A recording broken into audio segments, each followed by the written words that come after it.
เอานอนกินแล้วพี่น้องบัดนี้เอานอนกินเลยจะกินได้ก็ได้ว่าสันยาเฮาเองว่าสัน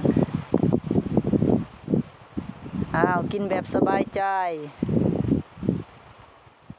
นอนกินหรือนอนเฝ้าก็เดียวนี่นอนกินซอยกันทำมาหากินลูก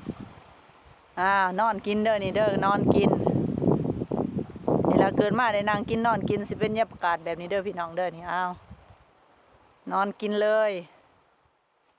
วางคักบัดนี้ที่มาของคำว่านั่งกินนอนกินนี่กินจะได้กระไดยาเจ้าของว่าสันกินเลี้ยงควายอารมณ์ดีตรงได้นอนกินแบบนี้ว่าสัน